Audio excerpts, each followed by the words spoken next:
I got them stolen now, so it works. Okay. I was just wondering, because I remember you talking about it. I remember you talking about you was going over there to put it up for him, and you was going to straighten it out and reinforce it and break it. That's what I did. Yeah, but the serial antenna, they're very cheap. You know, they're being put together with sheet metal screws and, you know, sheet metal and aluminum. After about a year of the wind beating the hard the antenna, the sheet metal screws start coming apart. And, you know, hey, look, you get what you pay for, you know what I'm saying? Yeah, but you should have done what I did with mine. Put duct tape? Nah, man. I got that freaking, I put corking, man. I put the black corking around the freaking screws and shit. And then I put a little bit of tape around it and shit, para que no se suelte. Because it's true, after a while, it takes a beating and then the fucking screws come off. The best antenna is the one that comes with the clamps, with the hose clamp. Those are the best. Yeah, that's the same thing as let me see, that's the Meko V58. The Meko V58 comes like that.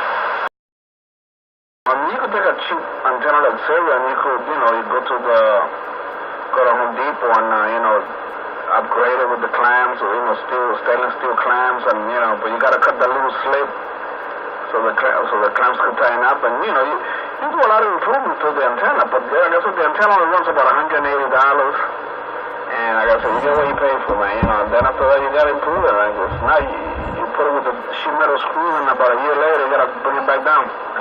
Yeah, because it falls apart because it's work done. Yeah, but that's easy, man. I mean, basically what you do is you put together the antenna, and then you mark it off, and then you take it apart again, then you cut the... Shut the noise, Blanca. Just get the fucking classes on boarding you and do that thing. Let me tell you something, the best antenna that I had, and it wasn't... When I say the best, it's because the receiver's fucking awesome on that antenna. Antenna is the way they manufacture the freaking antenna. The coils out in the open, the ring that goes around it, and the freaking coil. It's a little tiny piece of wire que le pusieron. You know, it was.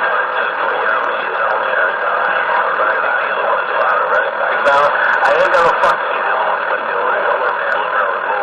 That corking groove, the groove that they use to put up heavy mirrors, and it worked out for a while until the storm came and shit and took it out, you know. It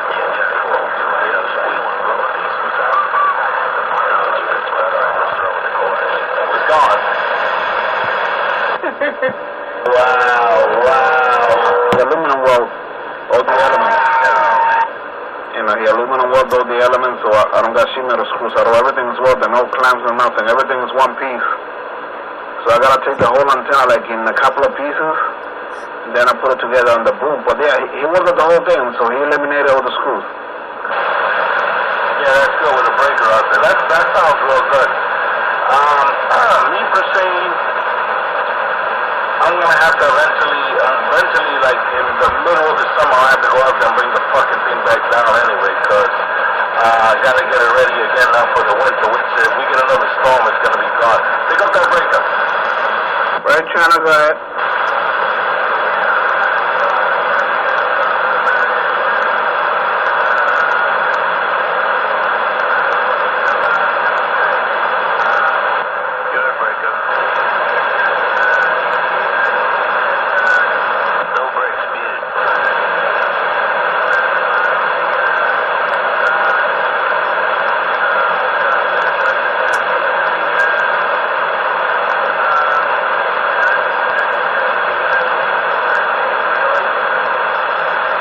Well, I don't know, where are you coming from now? Did you say what was the handle again?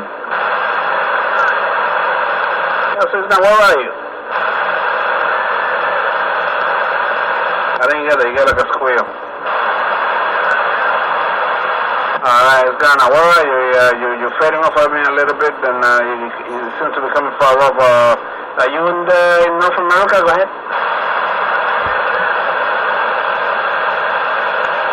Oh, okay, all right, great. And listen, can I use tape because I got parrots? I've got a lot of wild parrots here.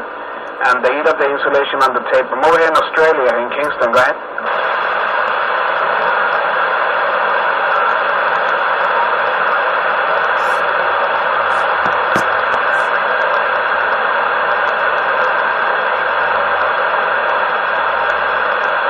What I was saying about the Mako B58, the problem with that antenna is the way they manufactured the antenna. I mean, it's a fucking awesome antenna. The receive and the transmit on that antenna is awesome, man. I mean, when I had it up there before the storm took it out, I mean, it was like the best antenna that I ever had. The only problem is where the coil goes attached to the ring, that little piece where the coil goes attached to which you're supposed to calibrate the coil with the ring. You're supposed to move it around, and that's how basically you're gonna be bringing down your SWRs directly from that ring itself and where the coil is at. The little ring thing used to fall apart on me. It used to come loose. Carrier went down. There were times that the wind would go the opposite direction.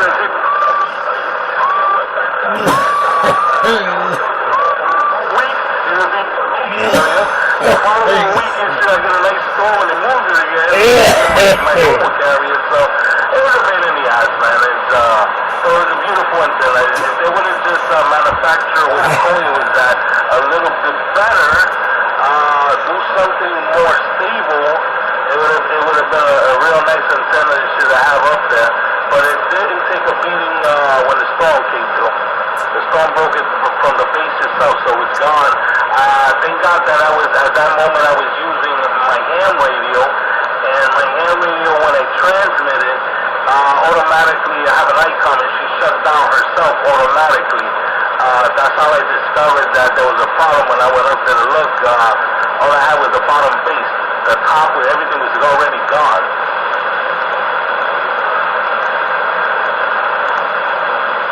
Yeah, 169 is talking to you. I think he's in Jersey, North America, out there. Pick him up and I'll be here in the side. Yeah, I got him in. He's in his truck, but he's coming in with a 9 over here.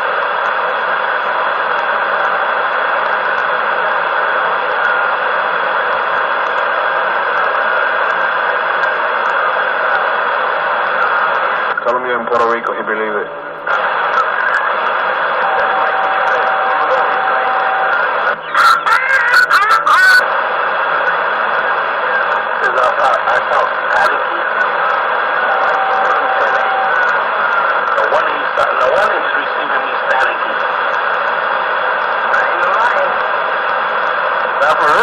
How am I coming out static? It's gotta be the Puerto Rico weather, you know, the Puerto Rico usually got this thing. 104.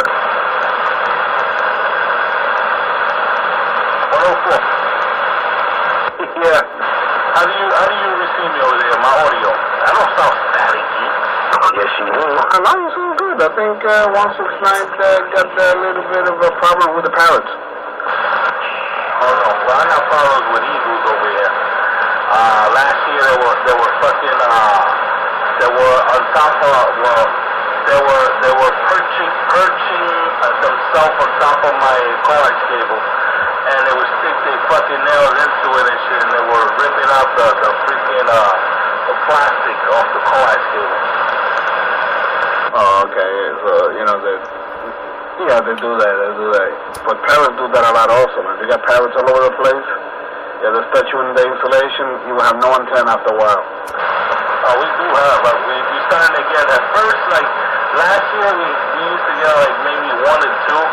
This year, early in the morning, when I look out the freaking window, man, there's like maybe like 8 or 9 of them out there and shit, parrots, man. I mean, they're beautiful, but they're wild parrots.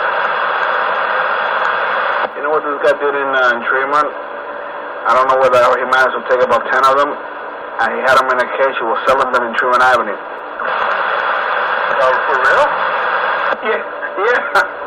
When I look at the cage, you know, the whole cage is full of parrots. I said, oh, shit, they're wild parrots. There's a place up there in Long Island. There's a a park in Long Island that you go to, and there's that shit is like full of parrots over there. It came out in the news a couple of years ago. It came out in the news something about some lights in the park, and they were making nests on the lights in the park and shit, and there were so many of them damn things and shit. Early in the morning, they would make so much fucking noise, it was annoying. But you know what? Yeah, they go by the transformer where it's warm, and the survival winter up there. But where the hell they get the food from? You know, the snow, the winter. What the hell do they eat? Somebody's feeding them? Because I know by the Whitestone, they got that little park, and it's all full of parrots. Cortona Park is full of parrots. Pelham Bay Park is full of parrots. I mean, they got parrots all over. But how the hell did they eat something in the winter?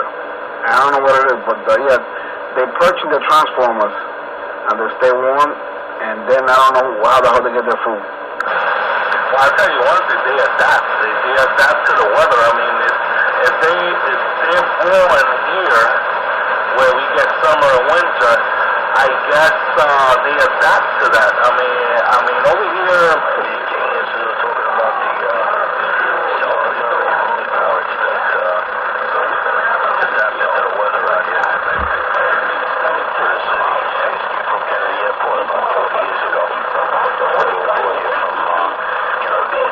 I was out in my car, and it's like maybe let's say 8 o'clock at night and shit, and I see them, they walking around like it's alright and shit, like, and it's fucking freezing, there's snow out there, they just walking around looking for food, and then they go back to wherever the fuck they live.